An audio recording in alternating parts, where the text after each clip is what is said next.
നമസ്കാരം. ഞാൻ ഒരുപാട് തവണ പറഞ്ഞിട്ടുള്ള നമ്മുടെ നാട്ടിലൊരു പൊതുബോധം മോദിക്കും BJPക്കും സംഘപരിവാറിനും എതിരാണ്.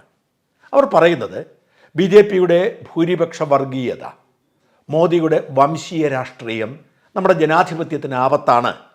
മുസ്ലിം വിരോധം, ക്രൈസ്തവ വിരോധം, ന്യൂനപക്ഷ വിരോധം, അതാണ് മോദിയുടെയും BJPയുടെയും മുഖമുദ്ര. പതിയെ പതിയെ വംശഹത്യയിലേക്ക് നയിക്കുന്ന ഒരു ഫാസിസ്റ്റ് നാസിസ്റ്റ് പ്രസ്ഥാനമാണ് BJPയും RSSും എതിർക്കണം, ഇല്ലാതാക്കണമെന്നാണ്. എന്നാൽ ഈ ഒരു എതിർപ്പ് കേരളത്തിലും ഇന്ത്യയിലെ ചില പോക്കറ്റുകളിലും മാത്രമാണെന്നും രാജ്യത്ത് പൊതു സ്വീകാര്യനാണ് മോദി എന്നും തെളിയിക്കുകയാണ് ഓരോ തെരഞ്ഞെടുപ്പും. ഡൽഹിയിലെ മുസ്ലിം ഭൂരിപക്ഷ പ്രദേശങ്ങളിൽ പോലും ഇക്കുറി BJPക്ക് വോട്ട് ചെയ്തു എന്ന് മുഴുവൻ ബുർക്കയണിഞ്ഞ സ്ത്രീകൾ, അതായത് മുഖം വരെ മറച്ച് കണ്ണ് മാത്രം കാണാൻ കഴിയുന്ന സ്ത്രീകൾ മോദിക്ക് ജയ് വിളിക്കുന്ന വീഡിയോ ദൃശ്യങ്ങൾ സോഷ്യൽ മീഡിയയിലൂടെ പരക്കുന്നുണ്ട്. പക്ഷേ കേരളത്തിൻ്റെ പൊതുബോധം ഇപ്പോഴും മോദി വിരുദ്ധമാണ്. മോദി വിരുദ്ധം എന്ന് മാത്രം പറഞ്ഞാൽ പോരെ, ഹിന്ദു വിരുദ്ധം എന്ന് കൂടി പറയണം. അതുകൊണ്ടാണ് ചെറുകോൽപ്പുഴ ഹിന്ദുമത സമ്മേളനത്തിൽ ഞാൻ പ്രസംഗം നടത്തിയപ്പോൾ സംഘിയാണ് എന്നതിന് മറ്റെന്തെങ്കിലും തെളിവ് വേണോ എന്ന് ചോദിച്ചത്. ആരെങ്കിലും BJPയെ എതിർക്കുന്നില്ലെങ്കിൽ അവർ സംഘിയാണ്, അവൻ ക്രിസ്ത്യാനിയാണെങ്കിൽ ക്രിസംഖ്യയാണ്. ഇതൊരു പൊതുബോധമാണ്. എന്നാൽ ഈ ഒരു പൊതുബോധം അറബ് രാജ്യങ്ങളിൽ പോലും ഇല്ല, മുസ്ലിം ഭൂരിപക്ഷ രാജ്യങ്ങളിൽ പോലും ഇല്ല എന്ന് തെളിയിക്കുകയാണ് കഴിഞ്ഞ 10 വർഷം മോദിക്ക് മുസ്ലിം ഭൂരിപക്ഷ രാജ്യങ്ങൾ നൽകിയ സ്വീകരണവും ആദരവും. UAEയും സൗദി അറേബ്യയും അടക്കം ഏറ്റവും പ്രധാനപ്പെട്ട മുസ്ലിം രാജ്യങ്ങളെല്ലാം ആ രാജ്യത്തെ പരമോന്നത പുരസ്കാരങ്ങൾ പലതവണയായി മോദിക്ക് കൊടുത്തു. മറ്റൊരു ഇന്ത്യൻ ഭരണാധികാരിക്കും ഇതിനു മുമ്പ് ഈ പുരസ്കാരങ്ങൾ കൊടുത്തിട്ടില്ല. സൗദിയും UAEയും പശ്ചിമേഷ്യയിലെ ഏറ്റവും പ്രധാനപ്പെട്ട രാജ്യങ്ങളാണ്. ഈ രാജ്യങ്ങൾ എക്കാലത്തും മോദിയെ ആദരവോടെ കണ്ടു, സ്വീകരിച്ചു. സൗദി അറേബ്യ ഇപ്പോൾ സംഘികളുടെ പിടിയിലാണ് എന്നാണ് ഈ നാട്ടിലിരിക്കുന്ന പല നിലവിളിക്കാരും വിളിക്കുന്നത്. പണ്ട് ഇസ്ലാമിക മൗലികവാദത്തിൻ്റെ ഒരു അടിത്തറ ഭൂമിക അതായിരുന്നു. അവിടെ ഇരിക്കുന്ന ഒരു സുരക്ഷയിലായിരുന്നു സോഷ്യൽ മീഡിയയിലെ ചില മലയാളികളുടെ വെല്ലുവിളി. എന്നാൽ അവിടെ ഒട്ടും സുരക്ഷിതമല്ല. അവർ ട്രംപ് എന്ന ഇസ്ലാം വിരുദ്ധനെ അവിടേക്ക് വിളിച്ചു വരുത്തി ട്രംപിന്റെ ഗൂഢാലോചനകൾക്ക് കൂട്ടുനിൽക്കുന്നു എന്ന സങ്കടം അവർക്കുണ്ട്. അതുപോലെ തന്നെയാണ് മോദിയുടെ കാര്യം. മോദിയെ സൗദി അറേബ്യ ചേർത്ത് പിടിക്കുന്നു. എന്താവശ്യത്തിനും മോദിയെ സൗദിയുടെ കിരീടാവകാശി വിളിക്കുന്ന ഒരു സാഹചര്യമുണ്ട്. പതിയെ പതിയെ അവർ കാര്യങ്ങൾ മനസ്സിലാക്കി വരുന്നു. എന്നാൽ നമ്മൾ പ്രത്യേകമായി കാണുന്നത് ഖത്തറിന്റെ കാര്യമാണ്. ഖത്തർ എന്ന് പറയുന്നത് പാശ്ചാത്യ ലോകത്ത് പോലും സംശയമുള്ള രാജ്യമാണ്.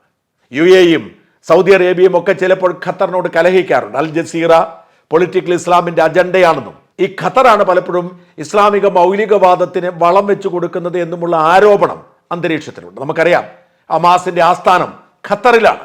അങ്ങനെയുള്ള ഒരു ബന്ധമുള്ള ഖത്തർ മോദിയെ ഇന്ത്യയെ ചേർത്ത് പിടിക്കുന്നത് സമാനതകളില്ലാത്ത വിധത്തിലാണ്. ഖത്തറിന്റെ പരമാധികാരിയായ ഭരണാധികാരി അമീറാണ്, ഖത്തർ അമീർ Sheikh Hameed bin Hamad Al താനി. 2015 മോദി അധികാരത്തിലെത്തി 1 വർഷം തികയുന്നതിന് മുൻപ് ഖത്തർ അമീർ ഇന്ത്യ സന്ദർശിച്ചു, മോദിയുമായി കൂടിക്കാഴ്ച നടത്തി. പിറ്റേ വർഷം ഇന്ത്യൻ പ്രധാനമന്ത്രി ഖത്തർ സന്ദർശിച്ചു. അതിനുശേഷം ഖത്തറും ഇന്ത്യയും തമ്മിൽ ഒരുപാട് ബന്ധങ്ങൾ, വ്യാപാര ബന്ധങ്ങൾ, കുടിയേറ്റ ബന്ധങ്ങൾ, പ്രതിരോധ ബന്ധങ്ങൾ, സാങ്കേതിക ബന്ധങ്ങൾ അതൊക്കെ തുടങ്ങി. അത് 10 വർഷമായി അങ്ങനെ നീണ്ടു പോവുകയാണ്. ഇന്ത്യയും ഖത്തറും തമ്മിലുള്ള വ്യാപാര ബന്ധം ഒരുപക്ഷെ ഖത്തറിന് മറ്റേത് രാജ്യത്തേക്കാളും കൂടുതലായി ഇന്ത്യയെ ആശ്രയിക്കുന്ന അവസ്ഥയിലേക്ക് മാറി. ഖത്തറിന്റെ പ്രകൃതിവാതകം അന്താരാഷ്ട്ര വിപണിയിൽ കൊടുക്കുന്നതിനേക്കാൾ വില കുറച്ച് ഇന്ത്യക്ക് കൈമാറാൻ ധാരണയായി. അങ്ങനെ ആ ബന്ധം സുഗമമായി പോയിക്കൊണ്ടിരിക്കുന്നു. കഴിഞ്ഞ വർഷം വീണ്ടും ഇന്ത്യൻ പ്രധാനമന്ത്രി ഖത്തർ സന്ദർശിച്ചു. ഇന്ത്യയും ഖത്തറും തമ്മിലുള്ള ബന്ധം ഊഷ്മളമാക്കി. എന്നിട്ട് അമീറിനെ ഇന്ത്യയിലേക്ക് ക്ഷണിച്ചിട്ട് പോന്നു. അമീർ ആ ക്ഷണം സ്വീകരിച്ചു.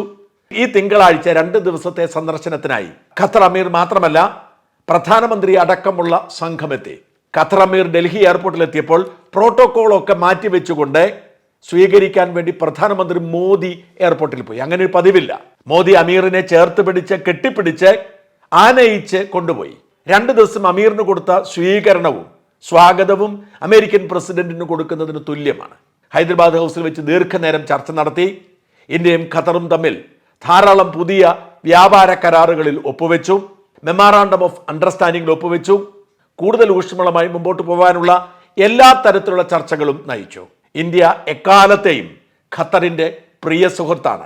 മോദി തൻ്റെ വ്യക്തിപരമായ സുഹൃത്താണ്. ഇന്ത്യയും ഖത്തറും തമ്മിലുള്ള ബന്ധം കാലാതീതം തുടരണം എന്നാണ് ഖത്തർ അമീർ പറഞ്ഞത്. അതിന് മറ്റൊരു കാര്യം കൂടിയുണ്ട്. ഖത്തറിന്റെ ജനസംഖ്യയുടെ 27% ഇന്ത്യക്കാരാണ്. പാശ്ചാത്യ രാജ്യങ്ങളിലേക്കൊക്കെ പോകുന്നവർ അവിടുത്തെ പൗരത്വം എടുക്കാറുണ്ട്. എന്നാൽ ഖത്തറിൽ അങ്ങനെയില്ല. അവിടെയുള്ള ആകെ ജനസംഖ്യയുടെ 27% ഏതാണ്ട് 10 ലക്ഷത്തിനടുത്ത് ഇന്ത്യക്കാരാണ്. സമസ്ത മേഖലകളിലും, ആരോഗ്യ മേഖലയിൽ മാത്രമല്ല, IT മേഖലയിൽ മാത്രമല്ല, കൺസ്ട്രക്ഷൻ മേഖലയിൽ അടക്കം സാധാരണ പ്രത്യേക നൈപുണ്യമില്ലാത്ത മേഖലകൾ മുതൽ ഉയർന്ന മേഖലകൾ വരെ ഇന്ത്യക്കാർ ജോലി ചെയ്യുകയാണ്. ഒരുപാട് ഇന്ത്യൻ ബിസിനസ്സുകാർ ഖത്തറിൽ ബിസിനസ് ചെയ്യുന്നുണ്ട്. അങ്ങനെ ഖത്തർ സമ്പദ് വ്യവസ്ഥയുടെ നട്ടെല്ല് ഇന്ത്യയാണ്. ഒരു രാജ്യത്തിന്റെ ജനസംഖ്യയുടെ 27% മറ്റൊരു രാജ്യത്തെ പൗരന്മാരാണ് എന്നത് തന്നെ ചെറിയ കാര്യമല്ല. അങ്ങനെ ഖത്തറും ഇന്ത്യയും തമ്മിലുള്ള ആ ബന്ധം കൂട്ടിയുറപ്പിക്കുക, ഇന്ത്യക്കാർക്ക് പ്രത്യേക ആനുകൂല്യങ്ങൾ നൽകുക, വിസ അടക്കമുള്ള കാര്യങ്ങളിൽ പ്രത്യേക ആനുകൂല്യങ്ങൾ നൽകുക, ഇതൊക്കെ നടന്നുകൊണ്ടിരിക്കുന്നു. അത് കൂടുതൽ ഊഷ്മളമാക്കുന്ന തരത്തിൽ മോദിയും ഖത്തർ അമീറും തമ്മിൽ കൂടിക്കാഴ്ച നടത്തി. നിറഞ്ഞ മനസ്സോടെയാണ് അമീർ മടങ്ങിപ്പോകുന്നത്. ഇനിയും ഇന്ത്യൻ പ്രധാനമന്ത്രി അങ്ങോട്ട് പോകും.